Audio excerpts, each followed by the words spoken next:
fireside chat on the topic Emerging Tech Startups, Opportunities in AI, IoT, Industry 4.0 and beyond. And we are fortunate to have an esteemed panel of experts for this discussion.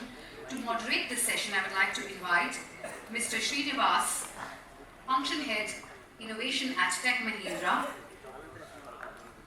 Welcome, sir. His expertise in driving innovation makes him the perfect moderator for this conversation.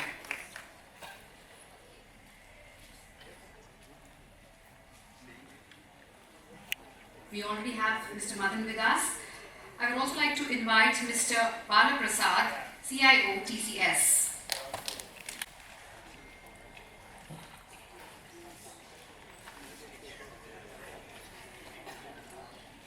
And handing over the stage to Mr. Shreenivas to lead the fireside chat. Thank you.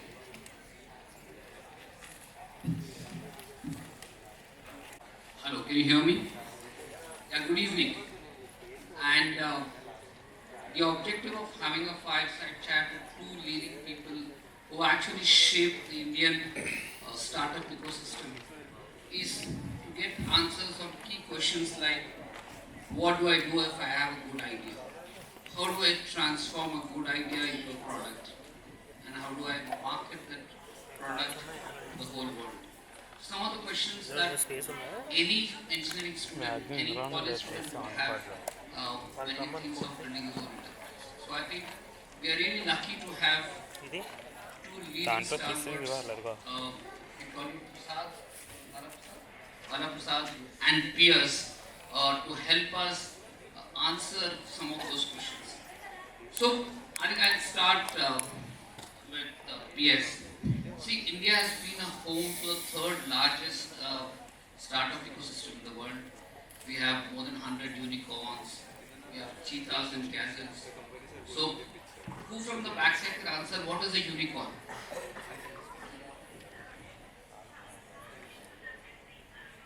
What's a unicorn?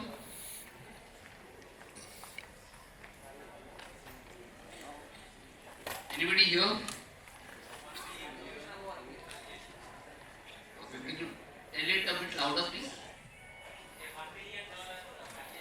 Startups which have a valuation of more than $1 billion and which are not listed, or listed. And then we have cheetahs and gazelles. So cheetahs are those startups which tend to become unicorns in the next 3 years, and gazelles are startups that tend to become unicorns in the next 5 years. So the first question to PS is, how do you look at the Indian startup ecosystem, and what are the key enablers for the ecosystem, and how is the government driving it? Thank you, Srini. So, as you rightly said, today we are the third largest startup ecosystem, and we have built a wonderful width, right? We have 150,000 startups as per the DPIIT. I'm sure we have at least 70 to 60 to 70% of them are functional and working.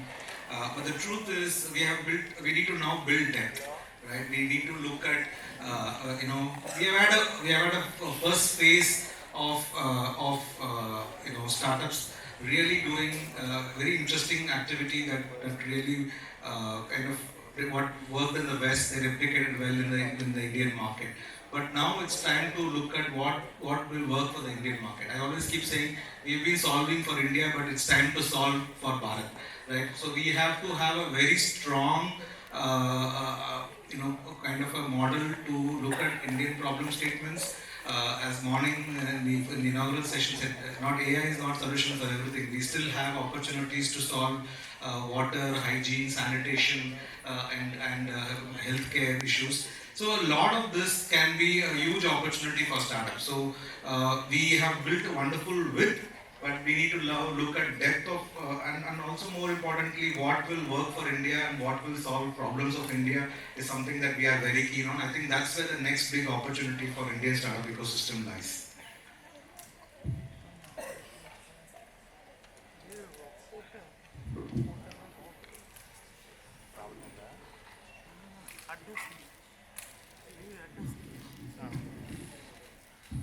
Thanks, PS. I think the most important takeaway is that how do we customize this for the Indian environment? And I think I have with me Bala Prasad, and he works with a leading IT company in India. So, Bala, what is your takeaway of the startup ecosystem in India, and how the key stakeholders, which is the academia, industry, and the availability of capital, are shaping the ecosystem? Thank you. Sri, I believe as PS advocated the thought that India is really emerging as the third largest startup ecosystem. And we are no longer the people who are trying to look at how do we solve the problems, how do we create the opportunities. We are trying to go beyond what we are trying to look at. But there are three important pillars which plays a very important role for the startup ecosystem to grow and expand is academia, industry, and working capital. Now, if you try to look from the academia is now considered to be a kind of a R&D labs which can create the startups for the future. They are no longer considered as a knowledge labs. Now you need to transform that entire thought process, thinking culture within academia to carry out the research mindset, startup thinking model, which can really transform the young minds. That's how you will be able to realize the vision of Chandrababu Naidu, where one family, one entrepreneur is coming out. That is a seeding thought. The second is industry. Now, industry is also really no longer acting like a true enablers. They are really working as a model to partner with the startups. So it's important that they exercise the opportunity to partner with the startups, give them the opportunity to validate with their customers, so that gives a kind of a boost, and it also gives a kind of a confidence to the startup young minds to see how they can scale up. So today you see a lot of startups focus on the jugaad way of doing the things, but if they really want to scale further, it requires to partner with the industries who will be able to provide the scale of infrastructure what they are trying to look at. The third important pillar is about the capital. Now, when you look from the capital standpoint, you have venture capitals funding it, there are seed funds which come, Startup India funds which are there are sovereign wealth funds which are there, but beyond that, you also have the state level promotion incentives which are given out. So probably the new IT and GCC policy which has been released by the government of AP focuses on how do we fine-tune and help and nurture the startups in that particular direction and provide the required funding capital to help them to grow. So exploration, experimentation and incubation and acceleration is some of the important steps in that entire journey. And that requires a good handholding of the government. So all the three pillars are very, very critical for the startup ecosystem to grow. I think thank you, and I think just before this, Bala Prasad was telling me on how he's actually gone threadbare on the AP policy for startups and how it's helpful. So I think I would request all of you, budding entrepreneurs, to actually go through that AP policy on startups and see how it can benefit each of you. I think now coming to Deeptech, and I'll come to Bala. So Deeptech has actually revolutionized the way traditional practices happen and our future plans for any industry. So as working with a leading company, how do you actually align with startups in the Deeptech space, and how do you actually support them? So I come from TCS, and we have successfully running one particular program called Co-Innovation Network. Co-Innovation Network is a program which onboards startups, academia, research organizations together to incubate and develop acceleration programs. As I speak, we normally provide an opportunity to around 40 to 50 startups within TCS to validate with our customers. There are three engagement models we normally get in with. The one is a pilot partnerships, where we try to incubate the thought and help them in validating their solution. Second is about revenue-based partnership, where we know that it works. We go into the revenue-based partnership model, where we take it to the customers and plug it as part of our overall solution package and help them. And it's a revenue sharing. The third is accelerators programs. What is that accelerator program? Is we have solid set of offerings which are there. And within that offerings, we incubate and plug that particular offering, and it becomes a royalty-based partnership. So whenever we are positioning it, their solution or their product also packaged into it. One of the famous product which is there as part of TCS, it's available in the public domain, it's called X. So we have incubated around 150 partner solutions into that particular platform. It has got a different value enablers which supports that journey. Why I'm trying to say is, so every industry might be having certain ecosystem play for the startups, because we see the deep thinkers, people who are willing to explore this particular deep tech technologies for solving some of the problems. The mindset is completely transforming. We observe a pattern there. Today, when I look into the startup ecosystem, I see that they are focusing on to try to solve the global innovation challenges, addressing to solve some of the local problems. Then only you see the sustainability of solutions to scale well. So, it's a kind of a mindset for global, I would call it, GLOCAL, local, where global and local combination can make a big difference in driving the change. And we are playing a very important role to help by collaborating with IITs and IIScs to ensure that this accelerator programs to promote startups in India and give them the global access. Thank you, Bala Prasad. I think I was just talking to some students from KIT and found out that they have excellent ideas on shaping the deep tech space. So I just wanted to do a reality check, PS, with so many ideas in the deep tech space. Do you see the relevant number of Indian startups and how are they faring and how do we increase the number and quality? Thank you. So essentially there are three filters that I put through. First and foremost, I think the technology is worth when it's able to improve quality of life, right? I think that's the real purpose of technology. It has to improve the quality of life of people. I think that's the first and foremost thing, which translates into three questions for me when somebody giving me a pitch or an idea.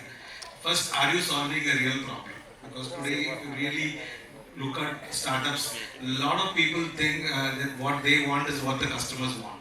But that is not really the true situation. You need to really understand and go to market, have an outside perspective, be open for customer feedback, validate your concept, your idea, and then test it out in the market before you start building it, right? I think that eureka moment doesn't happen every alternate day in life. That happens once in an era, right? We need to really look at it. So one is that, are you solving a real problem? Second is there someone who's willing to pay for the solution?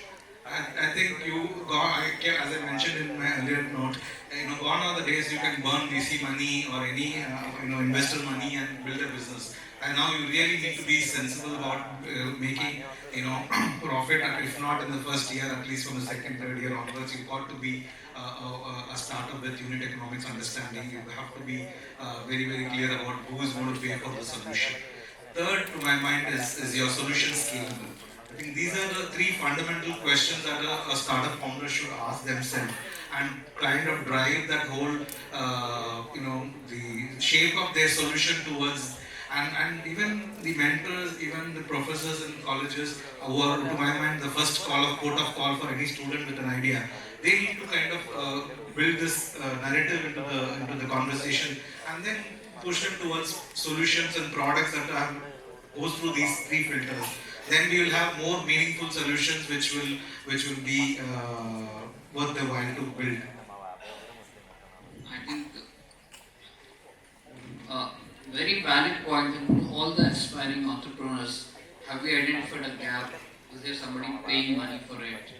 Are we going to do it with perseverance? I think some of the key things that PS said are very important. Coming to tech for good.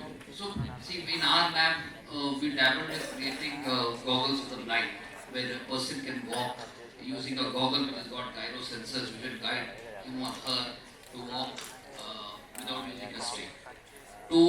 Today, there are multiple companies in India, including our own, which has developed a large language model for the Indian languages, which can be used and whose performance has been much better than the ChatGPTs of the world. So we see a lot of corporate startups doing a lot of work in the social sector, yet with an intention to commercialize. So I just wanted to know your views on how do people identify such kind of problem statements where they can benefit the society yet make money. So your views on that. Definitely, I think as I mentioned, the third focus area is for us at MeitY is to look at solutions for social impact or inclusive tech. Right, end of the day, inclusive also means improving quality of life across, especially in tier 2, tier 3 cities.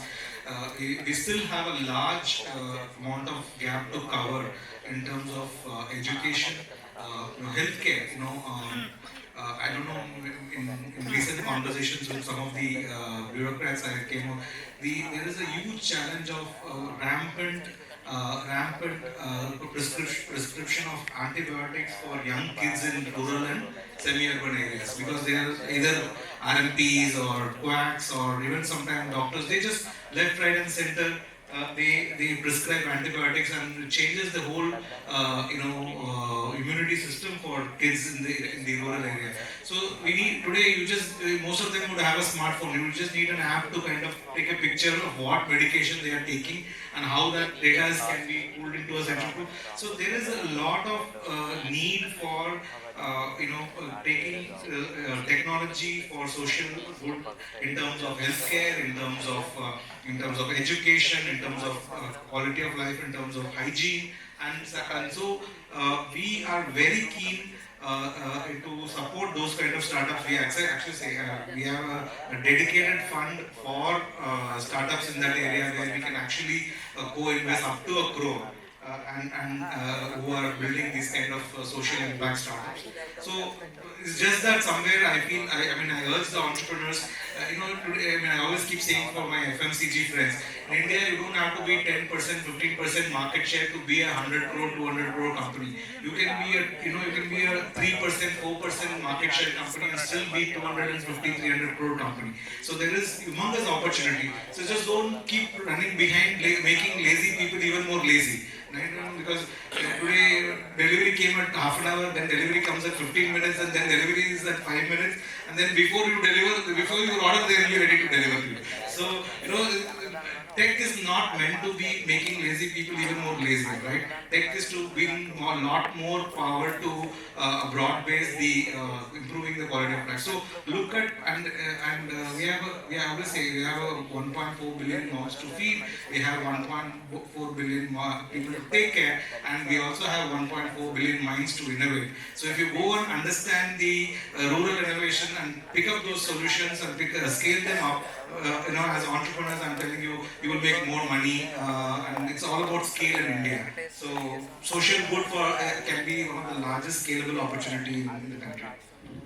Thank you. And I think one important thing that we have to all see is that, I asked a question on how do we source funds 3 hours back to Professor Varga, and he said you need to bootstrap. But I think both PS and Bala Prasad are saying that there are funds available for the right ideas.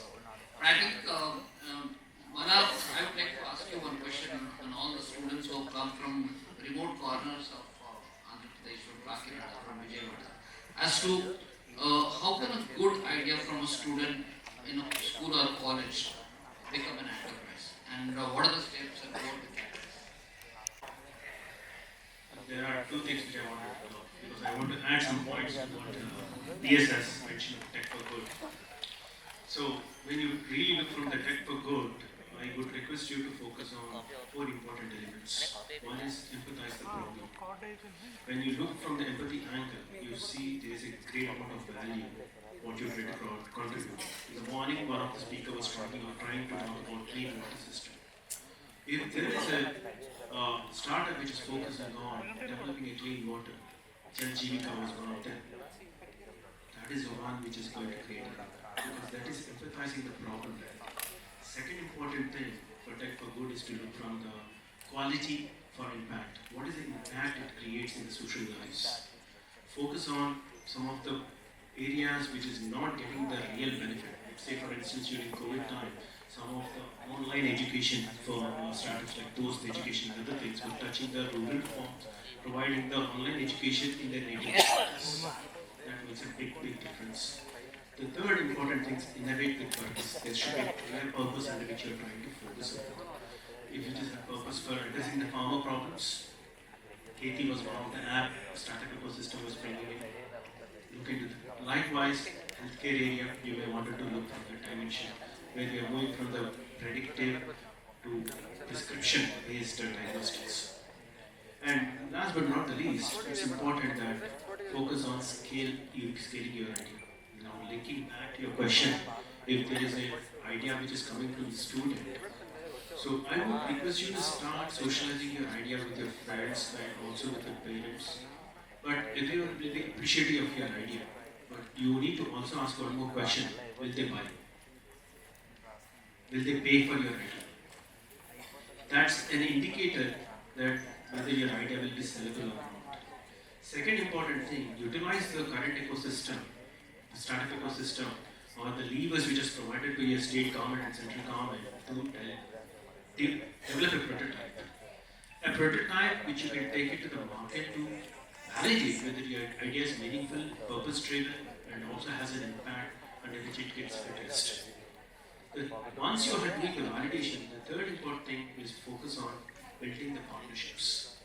The partnerships are very, very critical because you need to, no idea when realized to the product cannot be sold on its own. You need to partner with some of the healthcare products, if it's healthcare idea, you need to partner with retail products or retail place, it's a retail idea. So partnerships will help you to build the reach. Once you have that particular reach, then it's important that you look at the possibility to how do I scale. So the scaling is only possible when you have a industry backing. And that's where IT companies like TCS, Tech Mahindra, or any other companies can help you in that entire journey to scale, because you require a lot of infrastructure to scale and address the need.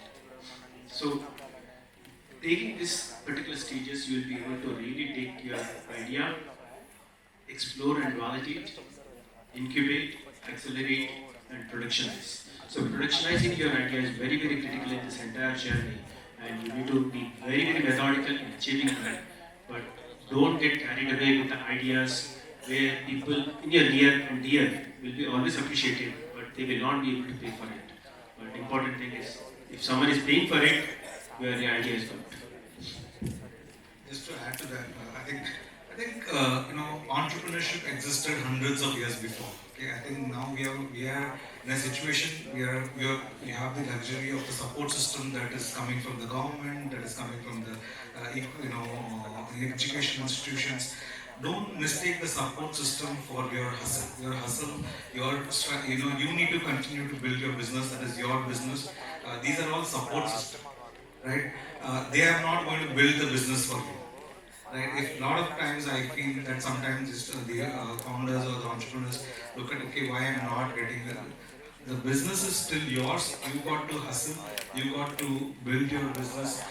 You are just fortunate in a better period of timeline that you have these support systems. So that distinction is very, very, very critical to take forward. The moment you start relying too much on your support system, then you've lost focus. I think very valid points from both PS and Bala. Now I request the audience, particularly the students, to ask questions to our experts. Please go ahead. It's open to all. Yeah, please. I thought if you are not asking, I won't ask. So this is CEO of MeitY-Startup. So MeitY-Startup typically acted as a catalyst as part of MeitY-Startup. You would act essentially as catalysts in the enabler ecosystem, right, for all new emerging ventures. And we have seen a lot of support that is coming out from the government in terms of funding and things like that. You had the answer in your question. The EIR is itself is for the early stage companies, isn't it? Early stage ideas. The whole concept of EIR is to establish an MVP or a prototype based on an idea to be built with the support of the education institution as well as the funding from the organization. Yes, we really we are looking at multiple stages. So they have 3 or 4 programs that the EIR programs typically from an idea to MVP to a prototype. That's where the EIR comes in. Then we have the the Samrit scheme that comes in and takes it up from there.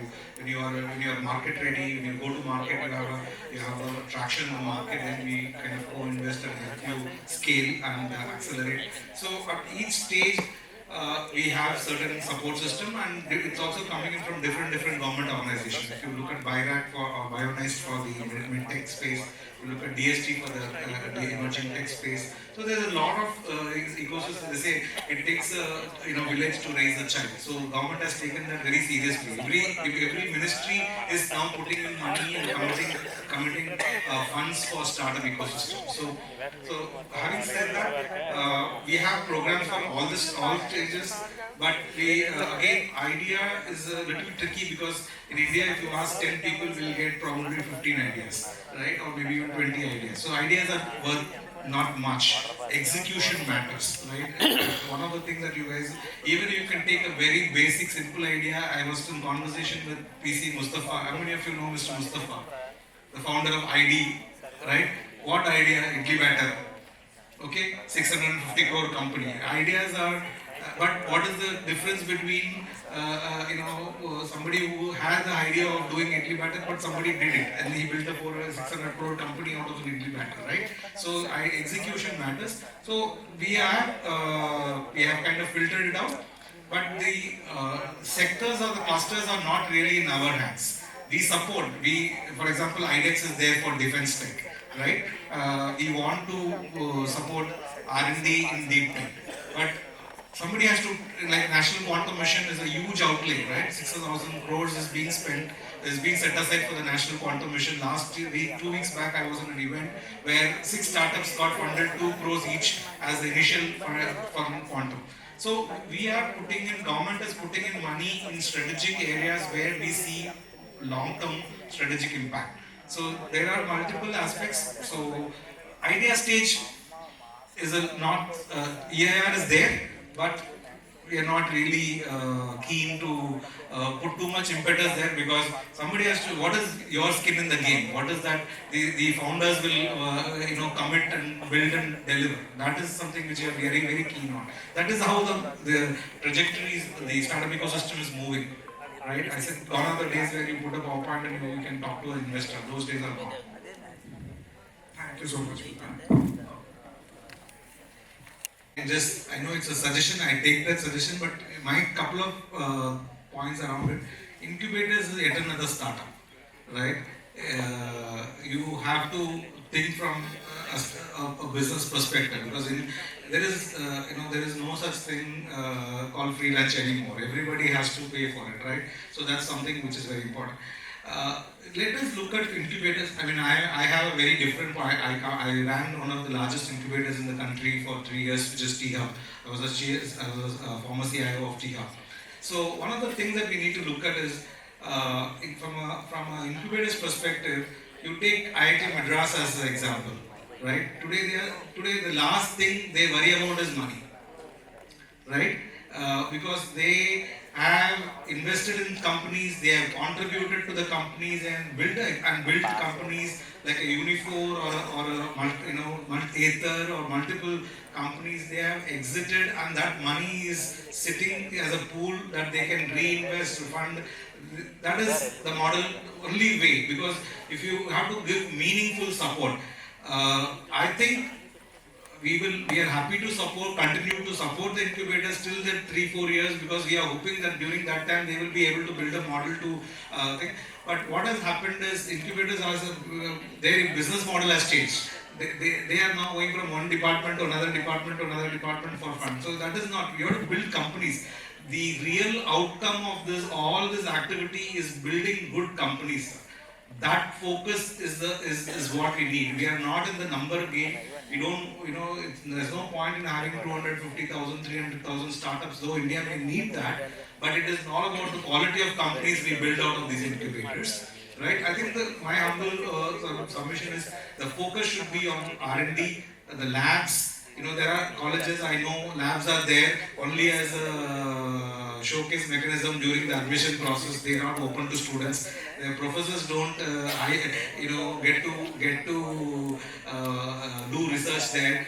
Professors as startup co-founders are very important because faculties need to participate. That's the difference between successful incubation activities vis-a-vis other colleges. So a lot of learnings are there. There's nothing right or wrong here. We need two hands to make the noise, right? So government is doing their bit. Incubators and accelerators can need to evolve their business model as well. Thank you. Any questions from the students? Yeah, I'll take only two. Good evening, sir. As Madanagopal sir already know me, I am Madhuri from Tata Partnered Institute of Engineering and Technology. I'm not in a position to give any advice as such, so I have only one suggestion. I think each entrepreneur, first of all, you need to understand. I always say there's three mindsets. You have a self-employed mindset, you have a businessman mindset, and you have an entrepreneur mindset. So you need to understand what mindset are you. Are you a self-employed mindset, which means, okay, I'm contented with this kind of business and growth? Are you a businessman who, okay, today this train is running, I will make money in this train, tomorrow some other.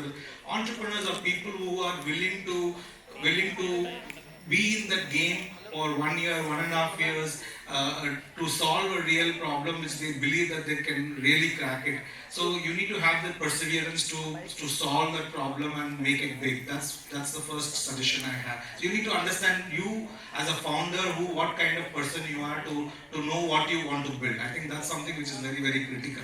Because if you're sometimes incubators make that mistake. They take a self-employed mindset and they push him to be an entrepreneur. That fellow will crack under pressure. Sir, I am not built for this. I am happy doing what I'm doing. Why are you troubling me? So you need to ensure that you need to have a lot more understanding of what you are, what you want to achieve. Based on that, you have to figure out your career path. So don't get carried away by what others are doing. That's not something which you should be doing.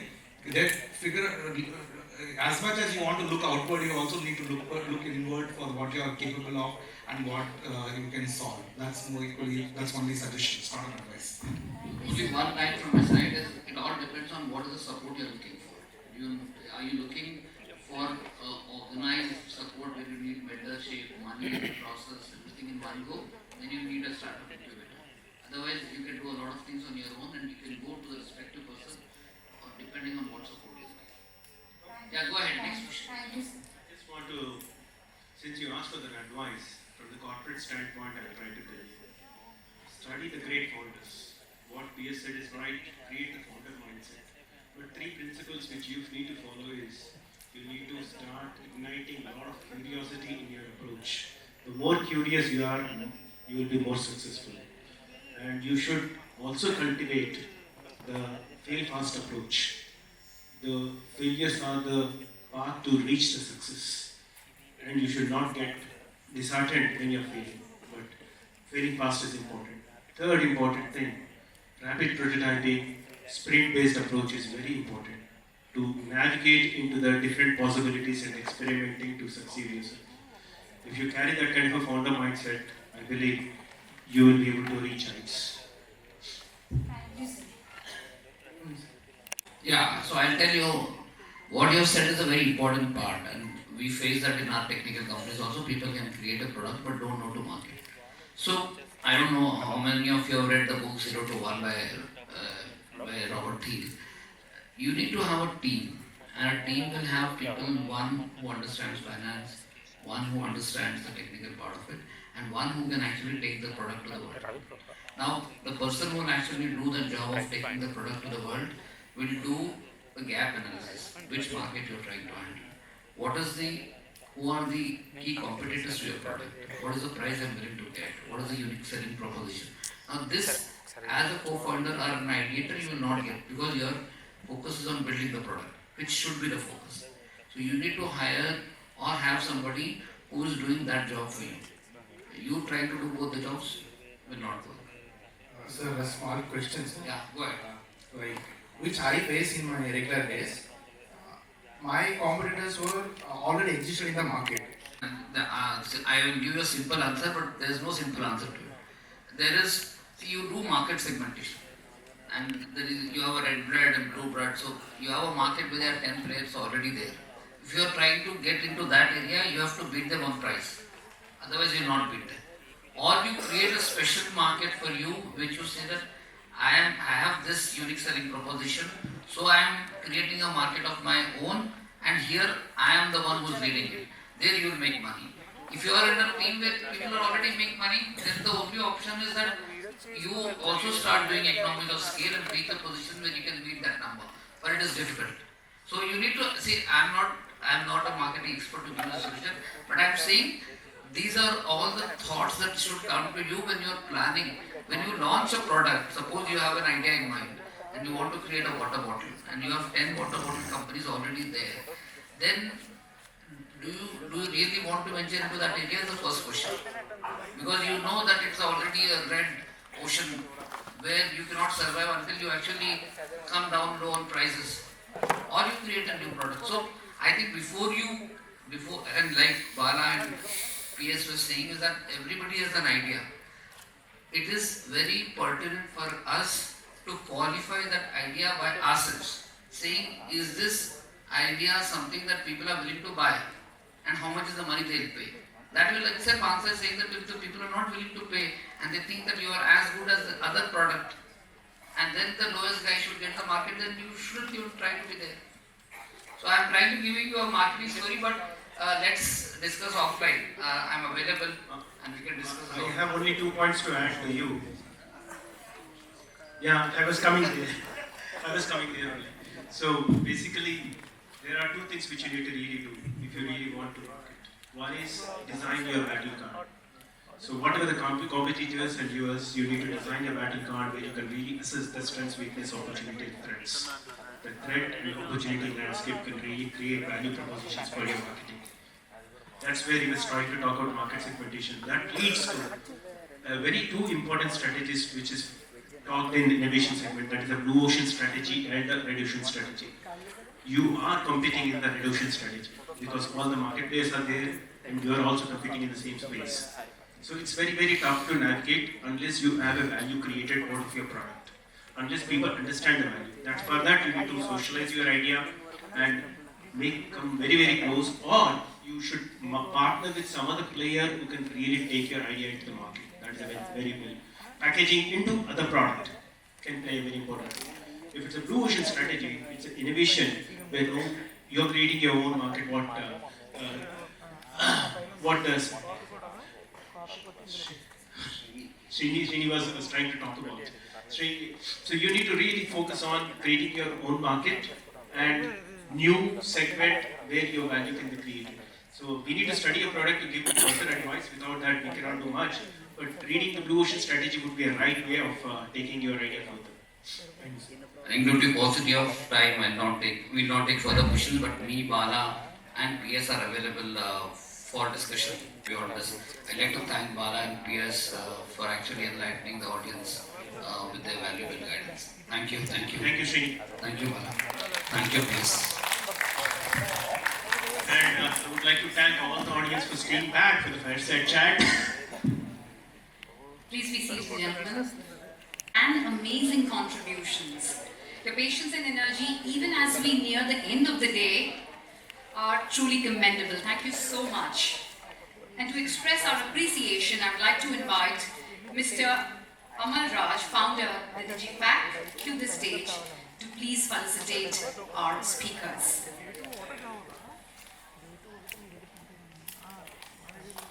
Welcome, Mr. Amal. Yes.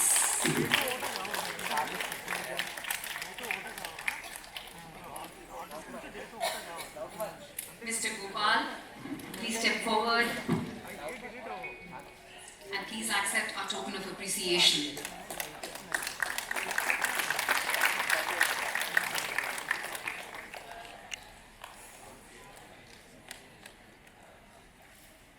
Mr. Shreenivas,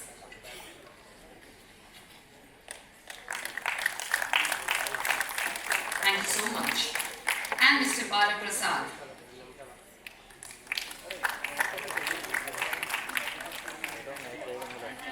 Okay. Such summits make great things happen.